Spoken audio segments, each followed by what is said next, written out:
தமிழ்நாட்டில் திரைப்படத்துறையில் தனி முத்திரை பதித்து உள்ளோம். இயக்குனர், நடிகர், எழுத்தாளர், இசையமைப்பாளர், பல இயக்குநர்களையும் பல நடிகர்களையும் தமிழ் திரையுலகுக்கு தந்தவர். கதாநாயகன் நகைச்சுவையோடு கதை சொல்ல முடியும் என்பதை நிரூபித்து காட்டியவர். அப்படிப்பட்ட பெருமைக்குரிய பாக்யராஜ் அவர்கள் நம்மை விட்டு மறைந்து விட்டார் என்கிற செய்தி அவருக்கு ஆழ்ந்த இரங்கலை தெரிவித்துக் கொண்டு, மதுரையில் மகா பெரியவருடைய புகழை மென்மேலும் மென்மேலும் எடுத்துச் சொல்கின்ற வகையில் மகா பெரியவருக்கு திருக்கோயில் அமைப்பதோடு மகா பெரியவருக்கு அனுச நட்சத்திரத்தில் தொடர்ந்து பூஜைகள் நடத்துவதற்காக பெரியவருடைய சீடராக அருமை சகோதரர் நெல்லை பாலு அவர்கள் சமீபத்தில் சமூக சேவைக்காக இலங்கையிலே சென்று கிரிக்கெட் வீரர் ஜெயசூர்யா அவரிடத்தில் பாராட்டை பெற்று இந்த ஆன்மீக பணியிலும் மக்கள் பணியிலும் தொடர்ந்து சேவையாற்றி வருகிற சகோதரர் நெல்லை பாலு அவர்கள் இன்றைக்கு மகா பெரியவருடைய அந்த கோயிலை இங்கே எஸ்எஸ் காலனியிலிருந்து கூடல் நகர் ஆணையூர் பகுதிக்கு இங்கே புதிதாக பக்தர்களுக்கு பக்த கோடிகளுக்கு அருளாசி வழங்குகிற இந்த திருக்கோயில் திறப்பு விழா நடைபெற்றிருக்கிறது. தற்போது அரசியல் நிலவரத்தில் நேற்று மாலையிலிருந்து ஒரு பரபரப்பு செய்தி. இப்போது கூட எங்களிடத்திலெல்லாம் தாய் மீதும் தமிழ் மீதும் தமிழ்நாட்டின் மீதும் அக்கறை உள்ள பெரியவர்கள் சொன்னார்கள். தமிழ்நாட்டை சாராத கர்நாடக மாநிலத்தைச் சேர்ந்த திரைப்பட தயாரிப்பாளரை தமிழக அரசின் டெல்லி சிறப்பு பிரதிநிதியாக நியமித்திருக்கிறார் மாண்புமிகு முதல்வர் விஜய் அவர்கள். இதற்கு முன்பாக தனக்கு ஜாதகத்தை பார்த்து தன்னுடைய எதிர்காலத்தை கணித்து கொடுக்கிற ராதன் பண்டிட் அவர்களை தன்னுடைய அரசியல் ஆலோசகராக அவர் நியமித்தார்கள். கடும் கண்டனங்கள் நாடு முழுவதும் எழுந்ததற்கு பிறகு அந்த உத்தரவை ரத்து செய்தார்கள்.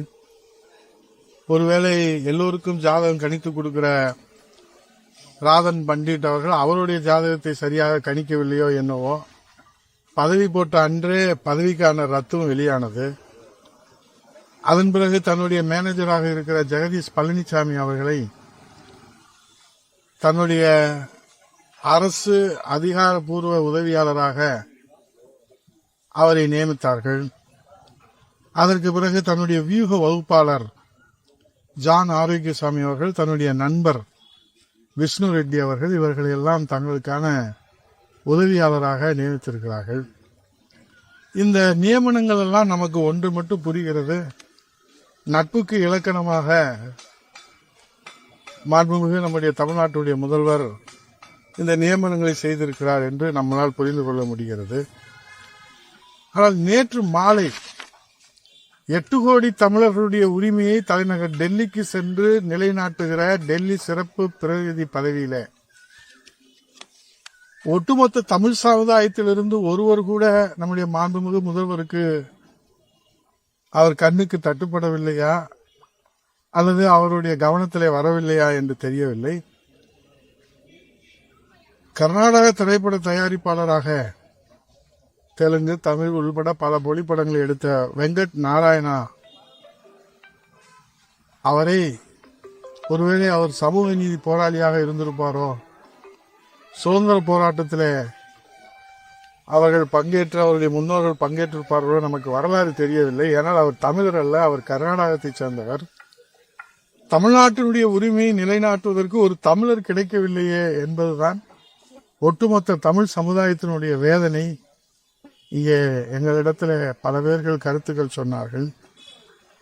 இதில் என்னவென்று சொன்னால், ஏதோ முதல்வர் ஆனால் ஆயுள் முழுக்க அவரே முதல்வராக இருப்பது போல நினைத்து கொண்டு, தமிழ்நாடு அவருடைய அப்பா வீட்டு பாட்டன் வீட்டு சொத்து போல நினைத்து கொண்டு அரசு பதவிகளை தன்னுடைய நட்பு வட்டாரத்தில் இருப்பவர்களுக்கு வாரி வாரி வழங்குவது இப்போது விமர்சனத்துக்கும் விவாதத்துக்கும் உள்ளானாலும் கூட, இது இப்படியே போய்கிட்டே இருந்தால் என்ன நடக்கும் என்று இப்போ தமிழ்நாட்டிலே பேசிக்கொள்கிறார் என்றால், இன்றைக்கு நட்பு வட்டாரத்தில் இருக்கிற மேடம் திரிசா அவர்களை மாண்புமிகு முதல்வர் அவர்கள் இன்றைக்கு நட்புக்கு இலக்கணமாகவும் உறவுக்கு இலக்கணமாகவும் இருக்கின்ற திரைப்பட கதாநாயகியை மேடம் திரிசா அவர்களை தாய் தமிழ்நாட்டினுடைய தன்னிகரில்லா துணை முதலமைச்சராக விரைவில் அறிவிப்பாரோ என்கிற ஒரு நிலைதான் ஜனநாயகத்தில் எது வேணாலும் நடக்கலாம். ஏன்னா ஆட்சி மாறினாலும் காட்சி மாறவில்லை என்கிற வகையில கடந்த கால அரசின் மீது மக்கள் அவர்கள் தமிழ்நாட்டை கலைஞர் நாடாக கருணாநிதி நாடாக மாற்ற முயற்சித்த காரணத்தினால்தான் நூலகம் என்றாலும் கலைஞர் நூலகம், சிலை என்றாலும் கலைஞர் சிலை என்று எங்கு பார்த்தாலும் கலைஞர் கலைஞர் என்று சொல்லுகிற போது தமிழ்நாடு கலங்கி நின்று இப்போது அவர்களை வீட்டுக்கு அனுப்பியிருக்கிறார்கள்.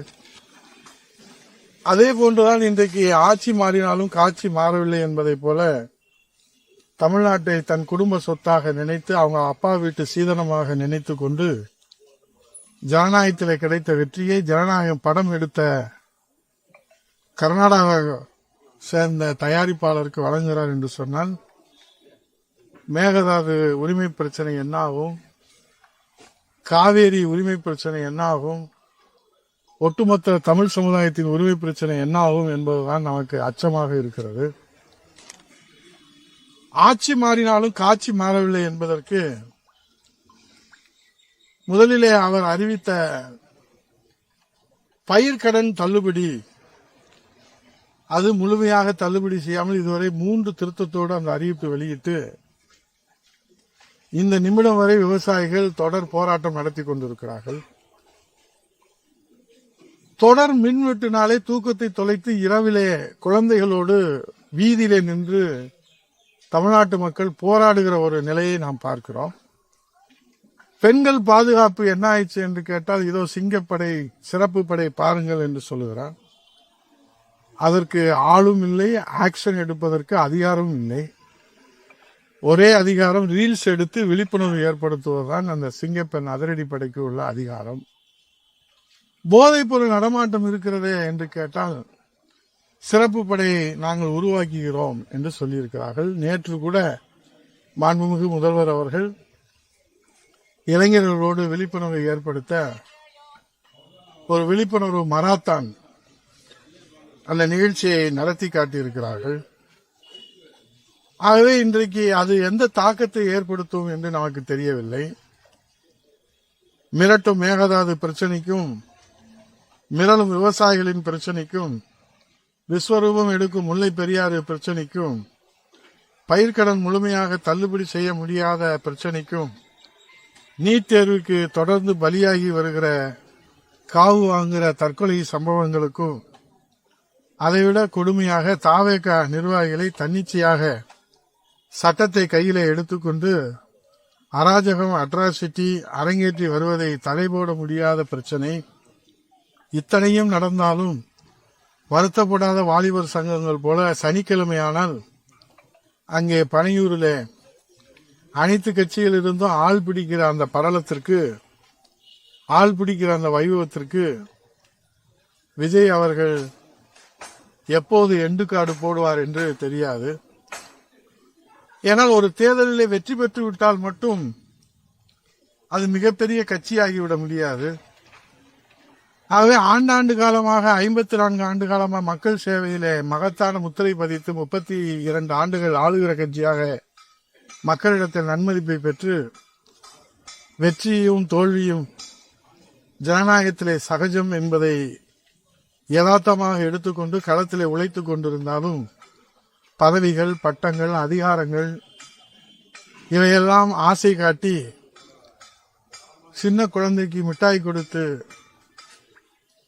அந்த குழந்தையை ஏமாற்றுவதைப் போல இப்போது அனைத்து கட்சியிலிருந்து ஆள் பிடிக்கிற சனிக்கிழமையானால் ஆள் பிடிக்கிற அட்ராசிட்டிக்கு அளவே இல்லாமல் போய்விட்டது. மாண்புமிகு முதல்வர் விஜய் அவர்கள் எப்போது எண்டு கார்டு போடுவார்கள் என்று நமக்கு தெரியவில்லை. ஆகவே இன்றைக்கு ஸ்டார்ட் ரன் ஸ்டாப் ட்ரக்ஸ் அப்படின்னு நேற்று தினம் பனியன் போட்டு நம்ம முதல்வர் ஓடினாரு. இப்ப ஸ்டார்ட் ரன் அப்படின்றது என்னன்னா, தமிழ்நாட்டு மக்கள் தமிழ்நாட்டை விட்டே ஓட வேண்டிய நிலையிலே தான் அவருடைய நிர்வாகம் கடந்த 45 நாட்களாக நடந்து கொண்டிருக்கிறது. ஆகவே இன்றைக்கு இருக்கக்கூடிய நிலையில டெல்டா மாவட்டங்களுக்கு பாசனத்திற்காக மேட்டூர் அணை ஒவ்வொரு ஆண்டும் 12ஆம் தேதி திறப்பது வழக்கம். இந்த ஆண்டு போதிய தண்ணீர் இல்லாமல் அணை திறக்கப்படவில்லை. இதனால் 2 லட்சம் ஏக்கர் குறுவை சாகுபடி விவசாயிகள் பாதிக்கப்பட்டு 20 லட்சம் பேர்கள் வாழ்வாதாரத்தை இழந்திருக்கிறார்கள். கண்ணீரில் மிதக்கும் விவசாயிகளை காப்பாற்ற முன்வருமா தாவேக அரசு? அடுத்த ஜென்மன்னு ஒன்று இருந்தா நான் இங்க விவசாயியா பிறக்க ஆசைப்படுகிறேன் என்று பஞ்ச் டயலாக் பேசிய நம் முதல்வர் விவசாயிகளுடைய கண்ணீரை துடைக்க முன் வருவாரா? அலட்சியத்திலே ஆவின் நிறுவனம் படிப்படியாக பால் விநியோகம் குறைகின்ற காரணத்தினாலே முழுமையாக யாருக்கும் எதுவும் கிடைக்கவில்லை. அம்மா உணவகம் தொடர்ந்து செயல்படும் என்று சொன்னதைப் போல குடிமராமத்து திட்டம், அடிக்கரணி திட்டம், கறவை மாடுகள் ஆடுகள் திட்டம், தாலிக்கு தங்கம் திட்டம், புதிய மாவட்டங்கள் திறப்பதாக அமைச்சர்கள் வாக்குறுதி கொடுக்கிறார்கள். எடப்பாடியார் அவருடைய ஆட்சி காலத்தில் 6 புதிய மாவட்டங்கள், 11 புதிய மருத்துவக் கல்லூரிகள், அம்மா காலத்தில் 6 புதிய மருத்துவக் கல்லூரிகள் என்று 17 புதிய மருத்துவக் கல்லூரிகள். ஆகவே தவிக அரசினுடைய தேர்தல் வாக்குறுதியோடு அம்மா அரசு எடப்பாடியார் அரசினுடைய திட்டங்களையும் செயல்படுத்த முன் வருவாரா?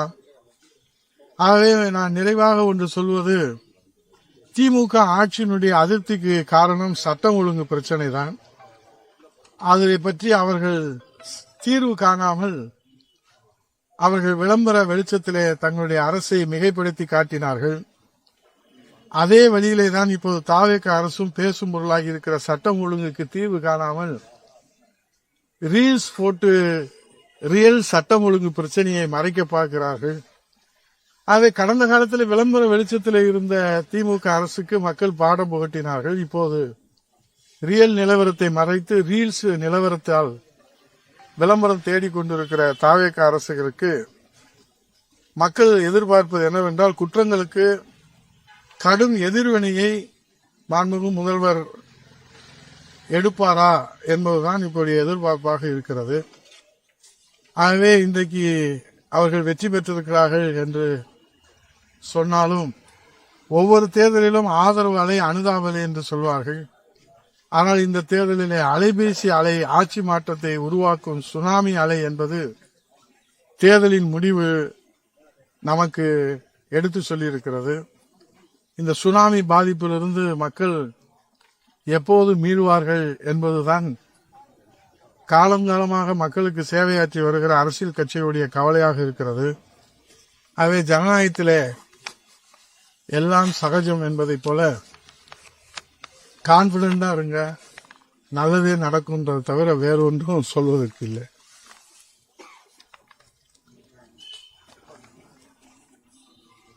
விவசாயிகளோட பல்வேறு குறைகள் சொன்னீங்க. ஆனால் முதலமைச்சர் சட்டமன்றத்தில் விவசாயிகள் எதிர்கட்சி தூண்டுதல் பேசுறது தான் இந்த மாதிரி அவங்க போராட்டம்.